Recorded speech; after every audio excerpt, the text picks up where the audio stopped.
This episode of Hitch to Homicide deals with the subject of rape and murder of minor children. Listener discretion is advised.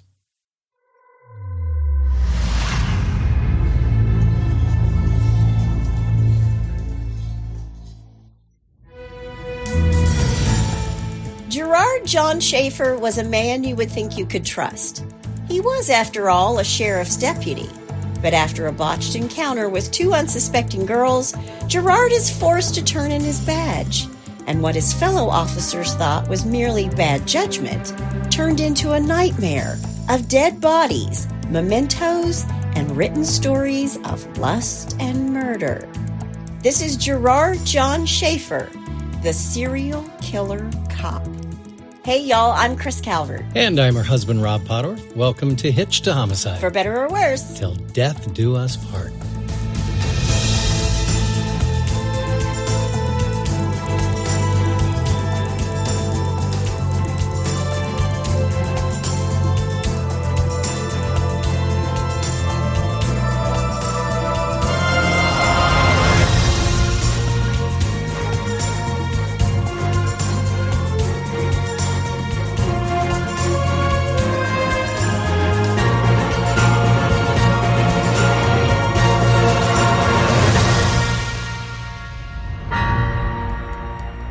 Welcome back, everybody. Yes, welcome. And for our friends way down there in Panama. Buenas. Very nice. Yeah. Well, wherever you're listening, be sure to subscribe to the podcast. You can like it, rate it, review it. That helps other people to find us. And if you're watching on YouTube, be sure to hit that subscribe button below. Please do. You can find us on Instagram at Hitch to Homicide or on X at H2H_podcast. And if you want true crime with us every day of the week, please join our closed Facebook group, The In-Laws and Outlaws. Go to Facebook, type in H2H In-Laws and Outlaws, answer a few questions, and you're in. So go join. I've had lots of people who try to find the website. It is Hitched number 2 Yes. Homicide. Yes, 2. Number 2. That's correct. 1, 2, 3, 2, 1. Yes. It's a good crew of true crime loving folks. Yep. I also post lots of photos and other information in there, like the fact that I am battling, as we start season 5, I am battling allergies like nobody's business. So I apologize for my James Earl Jones voice. It's very sexy. It's very sexy. Yeah, It's so sexy when I sniff all the time. And I'm blowing my nose constantly. Yeah. So I apologize from the get-go. Yep. We're getting case suggestions and true crime listener stories, so keep them coming. We appreciate all of you, everybody who listens each week, everybody who takes a moment to drop us a note. We really, really do appreciate it. Yes, we do. And I apologize once again for all of this. It's not. I had it last week. Yeah. And then I gave it to you. No, these are allergies. I'm not saying I'm sick. Yeah, okay. I'm not going there. Okay. It's allergies. All right. I'm not getting sick. All right. This case is incredibly interesting on lots of levels because where's the best place to hide? I don't know. In plain sight. Ah.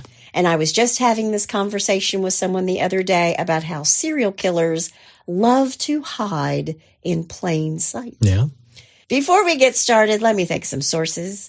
criminalminds.fandom.com, Wikipedia, Murderpedia, the South Florida Sun Sentinel, KIRO Channel 7, the Palm Beach Post, the Tampa Tribune, and Sky Vision's Cops That Kill. All right. Well, you ready? I am. Let's do it. Gerard John Schaefer, or GJ, not going to call him that. I'm just going to call him Gerard. GJ. It makes him sound like he's too cool. Yeah. He's born in Wisconsin on March 25th, 1946, to parents Gerard and Doris Schaefer. Okay. He's a big brother. He's got 2 younger sisters, and he thinks his father favors his sisters over him. Now, he's born in Wisconsin, but they moved to Atlanta, where he went to Marist Academy, which is a private Catholic school. As an adult, he described to a psychiatrist that he was, quote, an illegitimate child, end quote, the product of a shotgun wedding. Okay. He would later describe his father as verbally abusive and an alcoholic and an adulterous husband who was always away on business trips. Mm-hmm. He liked to kill animals as a child, and he also enjoyed cross-dressing. Really? Yeah. Animal killing and cross-dressing. I'm going to say what could go wrong? Yeah, there's a recipe for disaster. As an adult, his psychiatrist also said that he had numerous sexual hang-ups. At 12 years old, he began experimenting with bondage and sadomasochism. At 12? At 12. Wow. Saying, quote, I'd tie myself up to a tree and get excited sexually and do something to hurt myself, end quote. Good grief. I didn't even have my first kiss until I was like 15 or 16. 15? Yeah.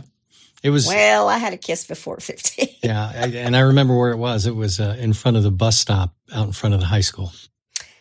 Oh, that's so sweet. Yeah, yeah. Mine was on the front doorstep after a dance. And I believe I was 13. Anyway, but we digress. Okay, whatever.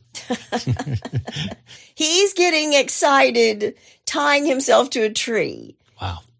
And then he would hurt himself. Jeez. And around this same time, he would masturbate and fantasize about hurting people, especially women.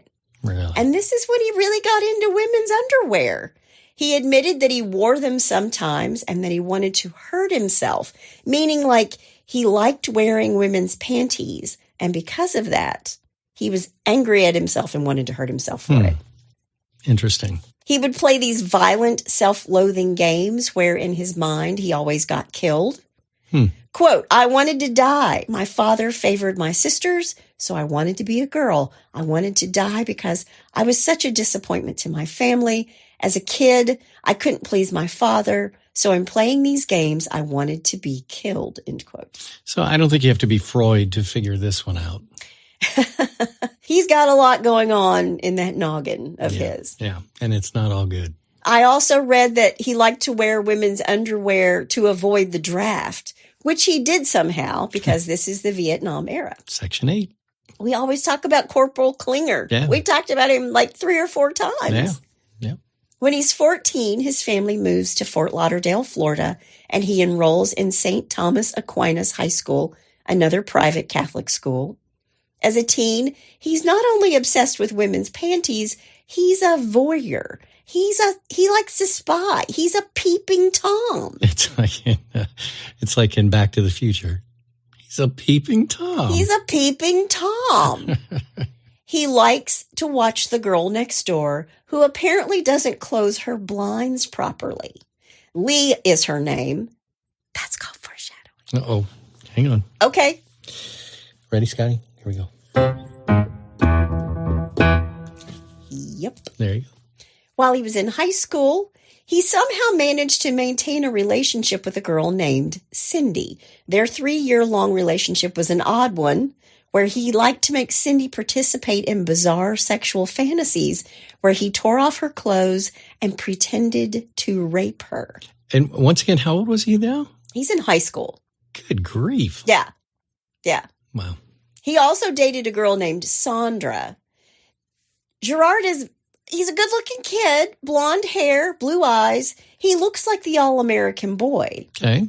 When he graduates in 1964, he enrolls at Florida Atlantic University. Okay. He said he visited a psychiatrist during this time in 1966 when he's 20. He's looking for relief from his sexual deviance and homicidal fantasies. But he said that therapy didn't help him.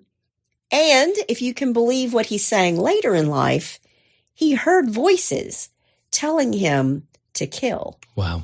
At the same time this is happening, get this, he's touring with the Up With People group. Man. I remember seeing them perform when I was a kid. Up With People? Yeah, they do all these feel-good songs about being a good person. And weren't they the same ones that did We Like to Teach the World I to have Sing? No idea. That's a Coca-Cola commercial. I know. Though. I think they used Up With People to do that. Oh, did they? I think so. Yeah. But he's doing this. It's 1966, and he's hearing voices telling him to kill people. While he's jumping about and singing and frolicking and singing Up With People. I'd like to teach the world to kill. Yeah, you're going to get emails about that. Address those to Rob. Sorry. Now, while at college, he meets and marries Martha Fogg in 1968. But 2 short years later, she divorces him, citing, quote, extreme cruelty, end quote.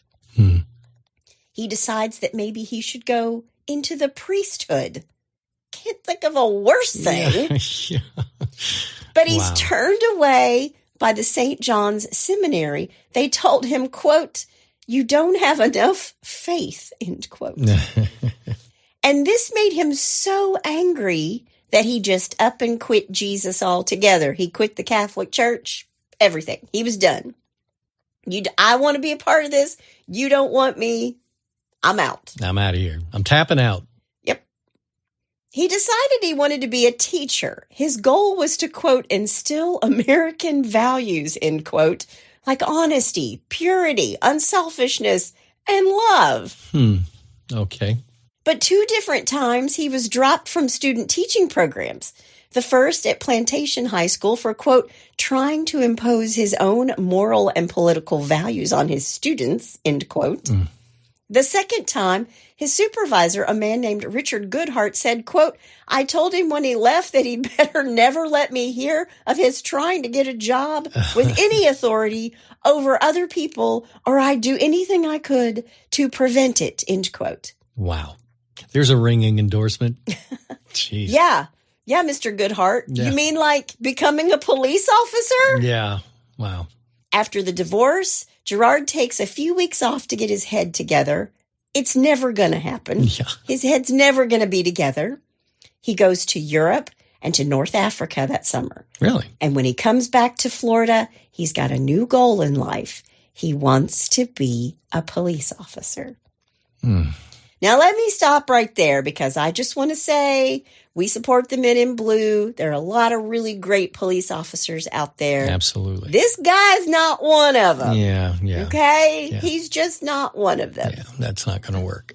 He applied to lots of different police departments in the Florida area, including the Broward County Sheriff's Department, where he was rejected because he failed the psychological test.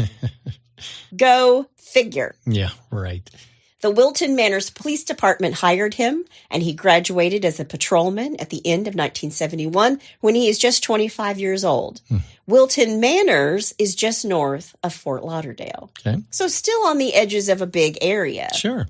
In March of 1972, Gerard earned a commendation for his help during a drug bust. Then on April 20th, just 1 month later, he was fired. Why? Fired. Why? Well, there are a couple different stories about this. Chief Bernard Scott said that Schaefer didn't have, quote, an ounce of common sense, end quote.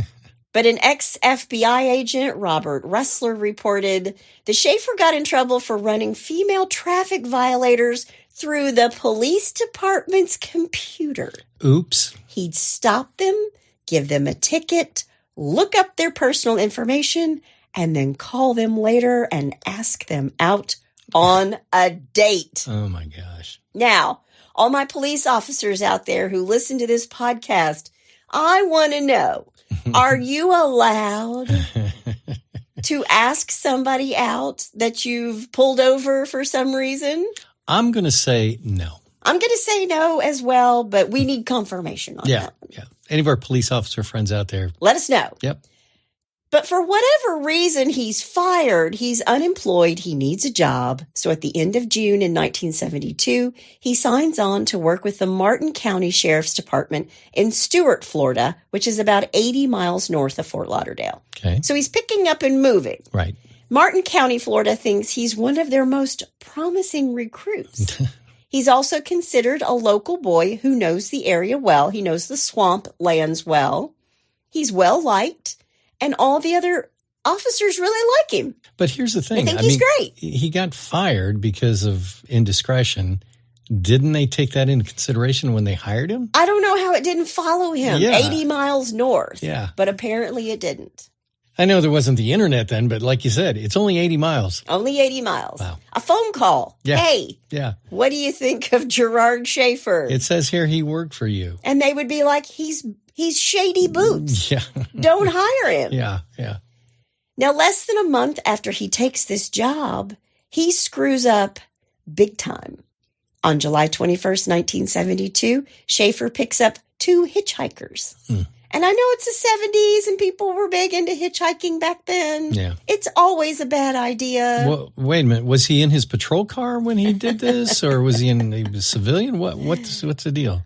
Hang on. Hang on. I'm going to tell you. Hanging. 17-year-old Pamela Wells and 18-year-old Nancy Trotter are picked up on the highway near the beach. He falsely tells them that hitchhiking is illegal in Martin County. He does this because he's in his cruiser. So to answer your question, yeah. Wow. He drives them back to the house where they're staying for the night, telling them that he'll come get them the next day so they're safe, so he can drive them to the beach himself.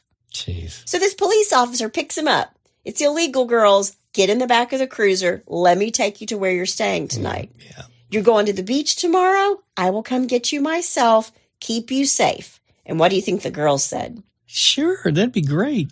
Thank you, officer. Yeah. The next day, he shows up in plain clothes and not in his patrol car, but his own car. He tells them he's working undercover. Jeez. And they buy it. Yeah. They believe it. Well, why wouldn't you? I mean, it's a police officer and you trust the police. You trust the guy in blue. He's a police officer. Yeah.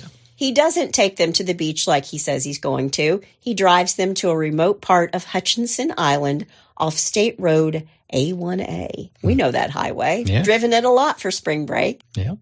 When they arrive in this swamp area on the island, he starts making sexual remarks, and then he draws a gun on them and tells them he plans to sell them as, quote, slaves to a foreign prostitution ring.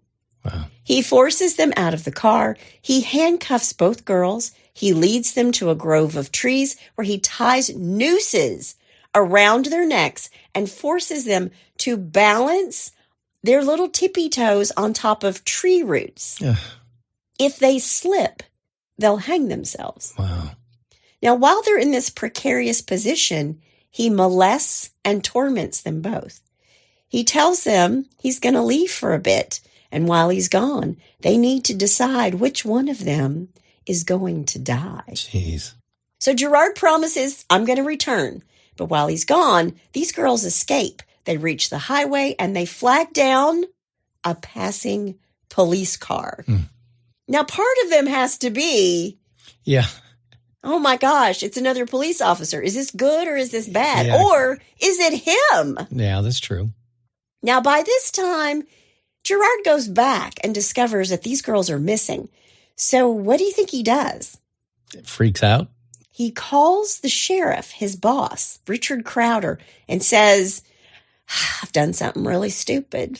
You're going to be mad at me. Oh, yeah, that's an understatement. He said he wanted to teach these 2 hitchhikers about the dangers of hitchhiking on the road. He took the girls into the woods, tied them up so they would feel some fear.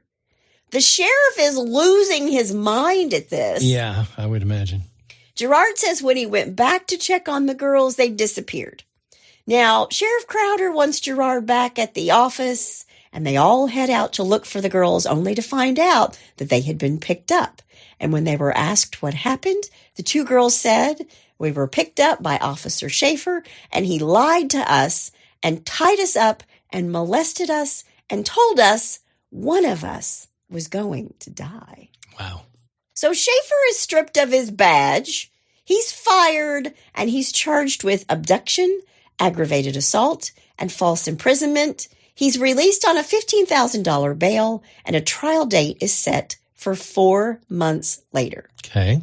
Now, in November of 1972, he stands trial for his crimes against Nancy and Paula, and despite the severity of the crime, he strikes a deal to get a shorter sentence. Really?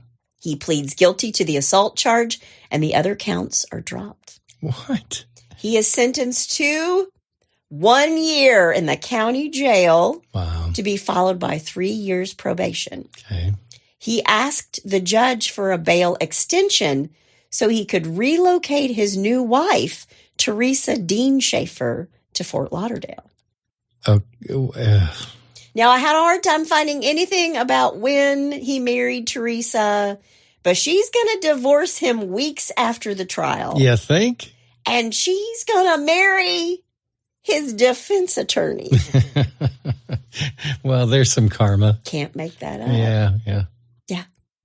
He is to show up in January to serve his sentence. He has 2 months of freedom before going to jail. 2 months of freedom. All right. Before going to jail. That's a lot of time to wreak havoc. That's a lot of time if you're a serial killer. Yeah. Gerard Schaefer reports to the jail on January 15th, 1973. From the time he's charged in July to the time he actually has to show up in prison, he has been out 6 whole months. Jeez. 6 months. Okay. Hold that thought. Holding. April 1st, 1973, St. Lucie County, Florida. 2 men are collecting trash on Hutchinson Island. They're looking for cans to take in to recycle. What they find is a body without a head in the undergrowth of the swampy area. Wow. It's the decomposing remains of 2 young women, both beheaded. Jeez. The bodies had been hacked up and buried in shallow graves, so shallow that the wildlife has dug them up and eaten on them. They can't tell how long they've been there or when they were murdered. Oh, man. Yeah, I mean, it's Florida, so humidity, heat, the bodies start to decompose pretty quickly. Yeah. Their arms are bound with rags and their bones show signs of being cut with a hatchet. And on a nearby tree, there are impressions of what could be rope burns on the bark like a noose around the neck. It shows it was an ugly murder. Wow. These girls were tied up, hanged, and then slaughtered. Wow. The bodies are so badly decomposed, they have to use dental records to find out who these girls are. And they are 17-year-old Susan Place and 16-year-old Georgia Jessup.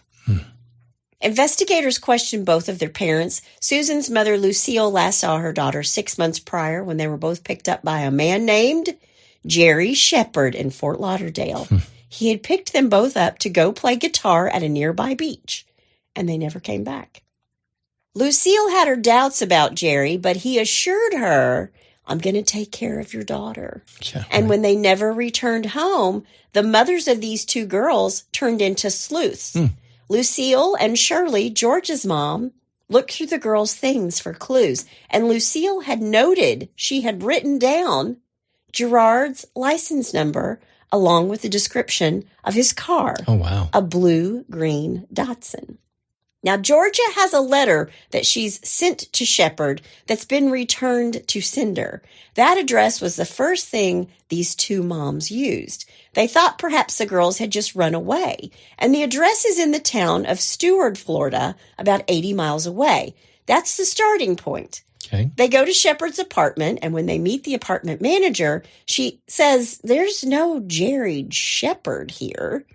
The man that lives here is Gerard Schaefer. Now, the manager says Gerard Schaefer's in jail for molesting 2 young girls on Hutchinson Island. Wow. And the moms are better than the cops. Yeah. And then they do go to the cops with their information, his car description and the plates, but he's already in prison. And the moms and the cops are like, these slangs are really similar, except Georgia and Susan didn't get away. But how do we link Gerard to the deaths of these other 2 girls? Right. So detectives need physical evidence. Okay. His wife, Teresa, says that Gerard gave her a suede purse as a gift. But when the bodies of the 2 girls are found, he calls from jail. Okay. He calls his soon-to-be ex-wife, Teresa, from jail and says, get rid of it. Get rid of that purse. Throw it away. And she's going, well, why? Yeah. Yeah. And Georgia's mom says, quote, I gave her that bag for her birthday, end quote. And Gerard had taken it as a memento of his crime. Jeez. And given it to his new wife. Wow. Who is now soon to be his ex-wife. Wow. Can you imagine what's going through her head when she finds all this out? I think she's in the arms of the defense attorney. Yeah, exactly. Wow. But Gerard seems to have the perfect alibi because when the bodies are discovered, he's already behind bars. He's been in jail since 1973. Right. So he can't be in two places at one time. And since they can't determine when the girls were murdered, there's, there's doubt. Sure. Reasonable doubt. Reasonable doubt. But there's a small window of opportunity for him to have done it. September 27th, 1972 is when he picked them up, 2 months after his release on bail during his 6 months of freedom. Right. So this is after he's already been picked up for tying the girls to the trees, and they let him go. Then he kills these other two girls. Jeez. On April 7th of that same year, the police go to his mom's house. They go to Gerard Schaefer's mother's house. Okay. Because this is where he stored all of his stuff because his wife has left him for his defense attorney. Yeah. What they found was a stash of women's jewelry, 100 plus pages of writing and sketches depicting mutilation, murders of young women, newspaper clippings about 2 women missing since 1969. Really? And pieces of identification belonging to vanished hitchhikers, Collect Goodenough and Barbara Wilcox, both 19 years old. Wow. The 2 girls were last seen alive on January 8th, a week before Gerard was sent to jail in Martin County. Hey. The remains wouldn't be found until 1977. Wow. When no cause of death could be determined because they'd been out there for so long. Yeah, and they didn't have DNA back then either. They did not. It's the 70s. Yeah. On September 27th, 1973, he stands trial for the murders of Georgia and Susan, and they find him guilty. The judge sentences him to 2 consecutive life terms in prison, but the homicide detectives think this isn't the end. Yeah. They don't think that Susan and Georgia were his only victims. Right. And acting on their hunch, they start to look at some of the missing person cases from across Florida to see if they can connect him in any way. Connecting the dots. He had skills. He had experience. He liked it. He was brazen. He had a taste for it. He did. Yeah. Now, there was a newspaper article about a girl named Lee Hainline. It was Gerard's next-door neighbor. She had been missing since 1969. The girl he used to peep in on. The girl he thought was leaving her blinds open on purpose. Wow. A piece of her jewelry was among the belongings that they found. It was a gold locket with her name, Lee, engraved inside. That's pretty hard to dispute. Her body would be found in 1978. Wow. She left a note for her husband saying she was making a short trip to Miami. Her skull had multiple bullet holes and was discovered at a construction site in Palm Beach County. Wow. Now, there was more jewelry linked to the disappearance of another girl, 14-year-old Mary Broccolini, who vanished from Broward County with 13-year-old Elsie Farmer in October of 1972. Okay. Their remains were found in early 1973, but no cause of death could be determined and no charges were ever filed. But the stories, the graphic stories they found at Gerard's mother's house, they're tales of violence against women with illustrations to match. It was pornographic writings that were really gory and bad. It could be mere fantasies, was what they discovered, but there's a theme, a noose, tying victims up, mentally breaking them down into nothing. And they're wondering if what he's writing is fiction or if he's recounting what he's actually done. Right. Because he's a practiced killer, all trinkets and trophies kept behind. Right. He couldn't control himself. He was a serial killer. Right.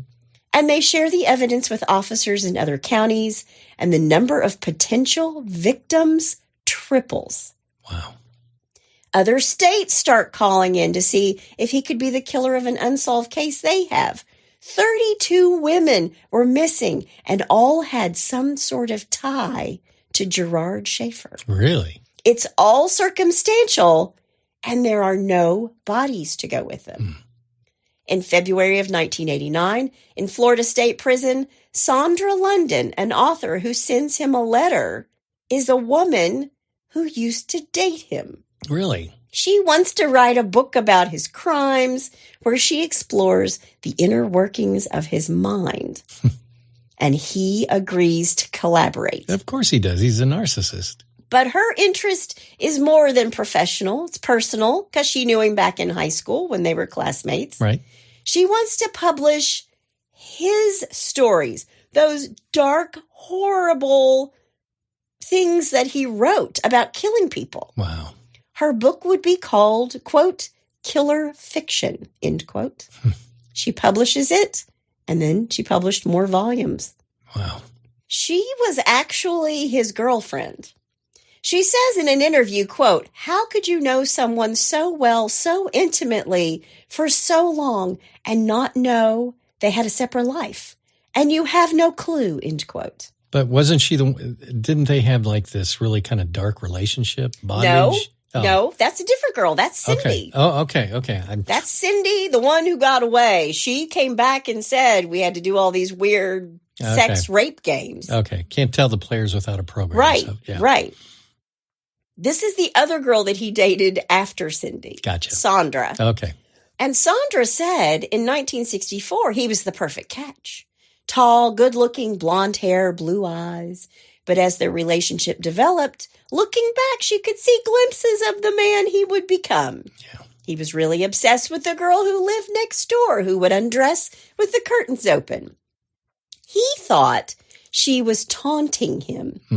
He's talking about Lee. And he would tell Sandra, she knows I'm watching. And he even said to her once, quote, I'm going to put a stop to that, end quote. Oh, gee. Now, Sandra didn't know it at the time, but he put women into these two categories. There were virgins, and then there were whores. Wow. And if you were a whore, you were fair game. And to him, Lee was a whore because she left her windows open. There was no gray area. No gray area. Wow. And when Sandra learns of Lee that she's dead, she's stunned. She realizes that he could have killed her at any point. He could have killed her, Sandra, at any point when he was angry. Right. But he didn't. And just like the other missing women, they still can't link it to him. They can't link it to Gerard Schaefer. Mm-hmm. He's untouchable, and he knows it. And now, while he's in prison, he's under close watch, but he still managed to run a small mail fraud scheme from his cell, having associates post ads in sex magazines. Jeez. He would send letters to people saying he was a 14-year-old girl. He would also send letters to other convicts in prison, love letters or sex letters. Wow. Where's Chris Hansen when you need him? Well, except he's not a 14-year-old girl. That's true. He's pretending to be a 14-year-old girl, and he's sending the love letters to guys in prison. Wow. The sex letters to guys in prison. Yeah. But he's not well liked among the other prisoners. But he did befriend one guy, fellow killer Ted Bundy. Oh, wow. These two liked to discuss counter-forensic techniques. Jeez. This is Ted Bundy's buddy. Good grief. In 1990, 20 years after Lee's slaying, Sandra can tell he still revels in the pain he's inflicted on his victims. She asks him if he still writes the stories like they found in his belongings at his mother's house, and he tells her, yeah, I do. These are graphic accounts of torture and murder, and you can actually buy this on Amazon. I will not be linking to it. Yeah. Well, you want to find it? Yeah. Go do it. Go on. You're on your own, people. Yeah, not going to contribute to that. Not contributing to that. Yeah. Yeah, he is quoted as saying, quote, boy, do I still write those stories, end quote. Wow. Yeah, just like the ones they found in his mom's house, he's written more, and he's written it with this author, and he sees an opportunity to publish it and bask in the glory of what he's done to these women. He sends Sandra pages and pages of sickening stories and drawings. Quote, he tried to shock me and disgust me. The stories were vile, end quote. Okay, what did you expect? Yeah. Yeah. What he can't do in person, he's now doing on paper. Man. His stories match the details of how Georgia Jessup, Susan Wells, and Lee Hainline are all murdered. It's almost like he's writing a confession. Yeah. He writes the stories in first person. He's describing it as if he's there. It's an extension of reality for him. And when people read it, he was so tuned in to the torture, the mutilation, the sadistic nature of all of it. It's very real. This isn't a lunatic writing this. This is a serial killer writing it. Wow. He's very careful not to incriminate himself in these writings. And when Sandra publishes everything, there's nothing to show that he killed more women. It's very logical to read it all. Right. But there's no there. Right. Does that make sense? Yeah. He's smart enough that he doesn't incriminate himself. Exactly. Yeah. There's no physical evidence to place him at the crime scenes except for the book that he says is fiction. Right. And investigators can prove absolutely nothing. And remember, he's a cop, so he thinks like a cop. Sure. He says he's playing the cops for fools. Yeah. But the gloating is about to backfire. Uh-oh. Because after Sandra publishes the stories, he starts writing her revealing letters where he says that his story, Murder Demons, described how he killed two 14-year-olds, Mary Briscolina and Elsie Farmer. Wow. Quote, "What kind of crimes am I supposed to confess to? Farmer? Briscolina? What do you think Murder Demons is? You want confessions, but you don't recognize when I anoint you with them. And we've just gotten started," end quote.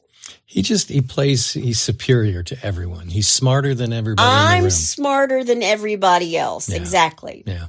And Mary and Elsie were last seen on October 23rd, 1972, and construction workers found their remains 3 months later near Fort Lauderdale. And from the beginning, they suspected a link to Gerard Schaefer because Mary's brooch was one of the items that they found at his mother's place. Right. And now he's admitting it. Right. He knows he's suspected of 32 murders, but he says, quote, "That's just the tip of the iceberg," end quote. Wow. He wanted to be the greatest serial killer of the century. Quote, "I'm not claiming a huge number. I'd say it's somewhere between 80 and 110, but over 8 years and 3 continents," end quote. Jeebus. 3 continents? Yeah, because he went to Africa. He went to Europe and Africa. That's right. So Sandra realizes that he slipped up, and these letters are admissions of guilt. She's got to hand him over to the police. Sure. And she knows she's got the confessions of a murderer. Right. Yeah. Now, these letters stun detectives. They reopen cases where they believe he's the killer. They plan to confront him with his own words, so he's going to crack and give the location of bodies so these families can have some closure. Right. So on December 1st, 1995, Schaefer is scheduled to be interviewed. Okay. But the day before, he is brutally attacked by his cellmate for ratting out his fellow prisoners. Can't do that. His cellmate murders him. Wow. He stabbed him 18 times in each eye and cuts him from his left ear across the mouth to his right ear. Gave him a little joker. Snitches can't see and snitches can't talk. Wow. Snitches die. Gee whiz. Now, I also read he was murdered in his cell by his cellmate Vincent Faustino Rivera over a cup of hot water. But I like the first story so much better. Yeah, it's a bit more romantic. It's poetic justice is what it is. There you go. But now Schaefer is carried to his grave where all these bodies are located. Wow. Cold cases that will never be closed. That's too bad. So he looked like a model officer of the law, but he was a murderer. Yeah. He was a monster. Yep. Now, in 2005 in Fort Lauderdale, homicide detective John Curio decided that he didn't want to let all these unknowns die with him. Sure. He started gathering forensic evidence and sending it to the FBI's missing persons DNA database as a means to ID some of the other remains that they had found around South Florida. Sure. because he thinks that Schaefer is responsible for the murders of a lot of women.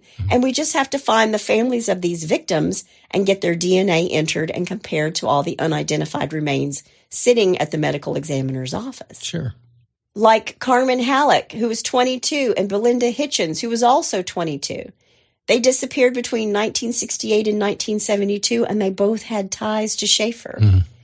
When Gerard wrote one of his short stories called, quote, Carmen, in the story, she wore a black chiffon dress, and Karen Halleck bought a new black dress for a date with a teacher.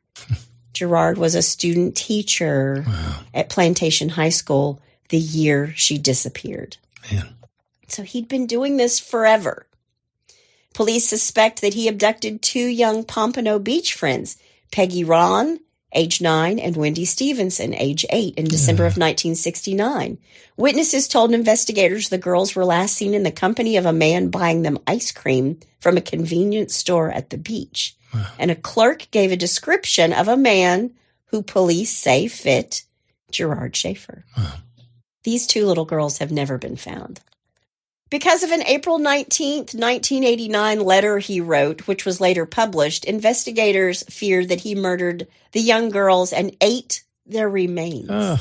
He wrote, quote, Peggy and Wendy just happened along at a time when I was curious about fish's cravings for the flesh of young girls, meaning the killer fish, Albert Fish. Right. I assure you these girls were not molested sexually. I found them both very satisfactory, particularly with sautéed onions and peppers, end quote. Oh, man. So police believe he committed scores of other murders, but he's never charged.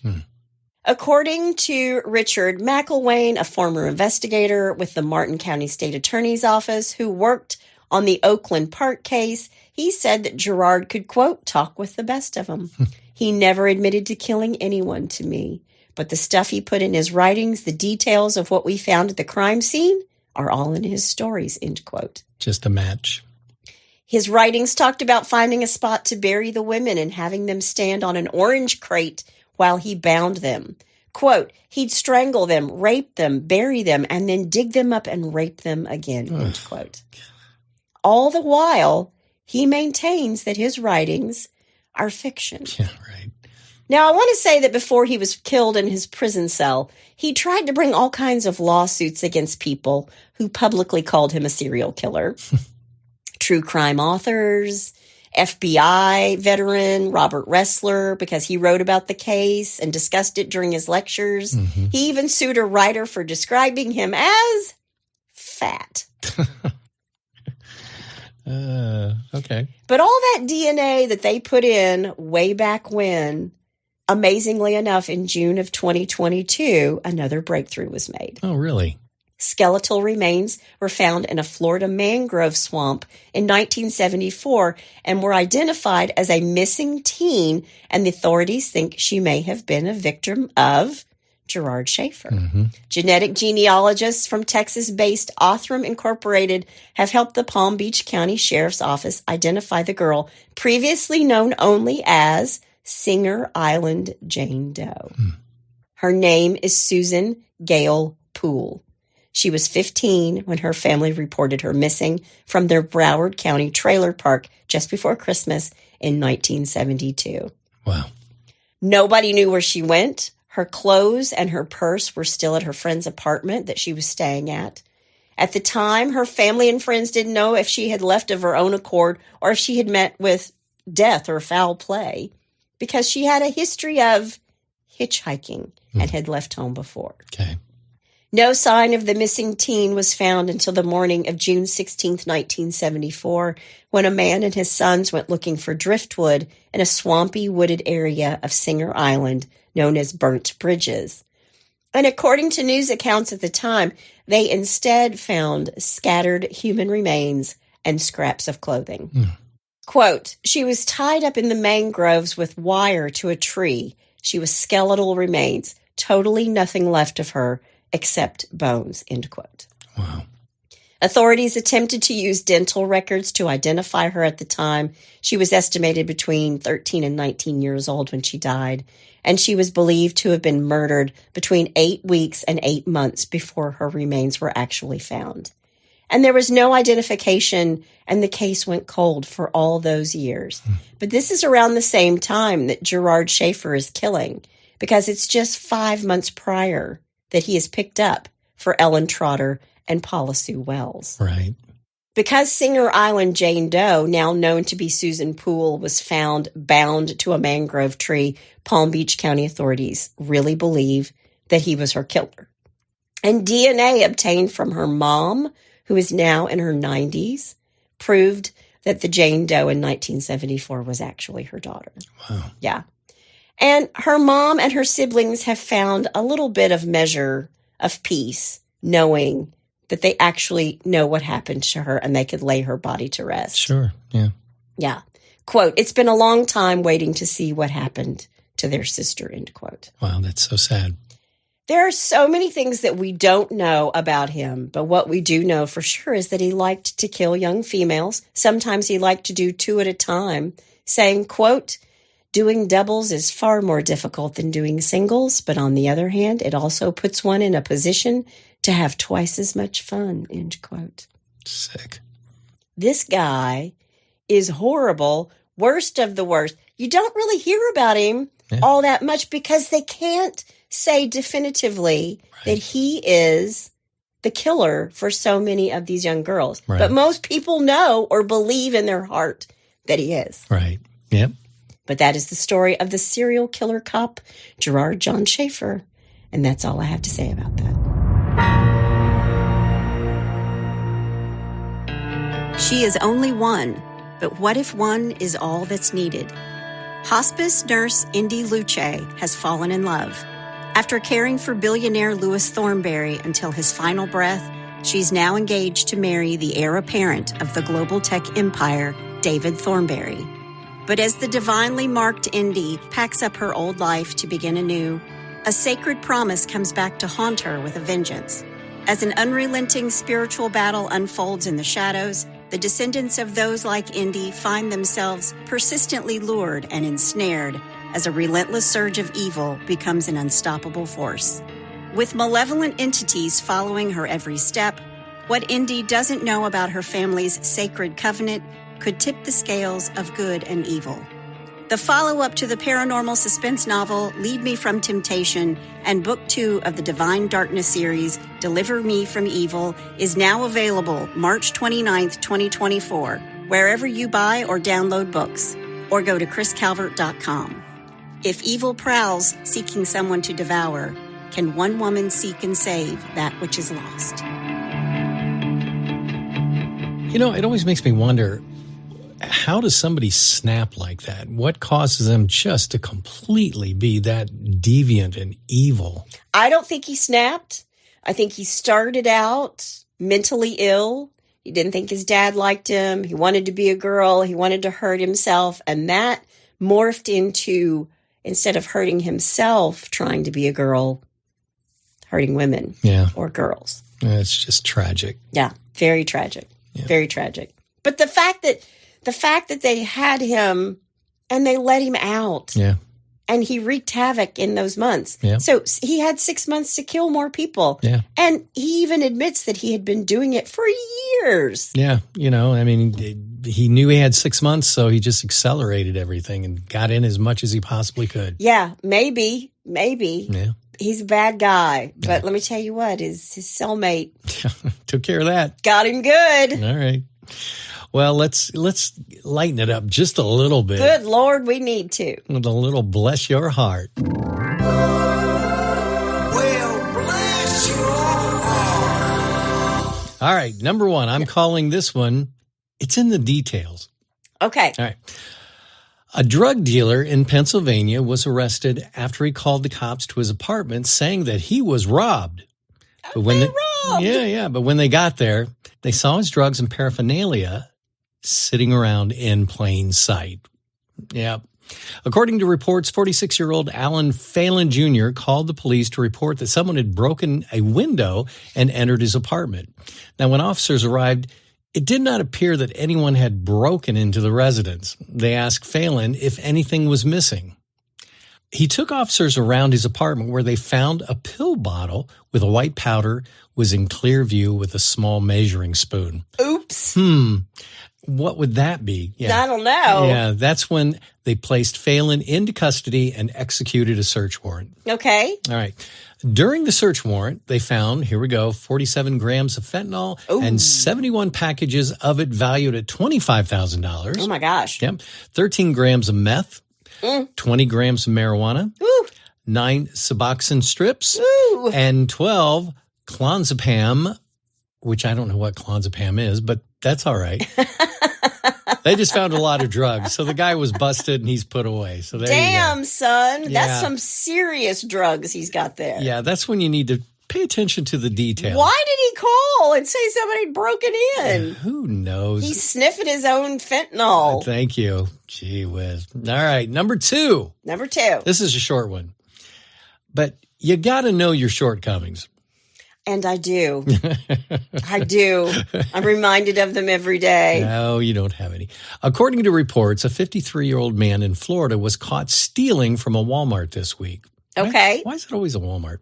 All right. He tried putting a bunch of stuff up his shirt and walk out the store, but Walmart security stopped him and called the cops. Here we go. When the police caught up with him, he blurted out, quote, "I'm not good at shoplifting." I'm not very good at shoplifting. He was hit with a felony because he had a couple of priors. Okay. I'm not very good at shoplifting. Does that work? Yeah, that's perfect. If only it was a steak. Yes.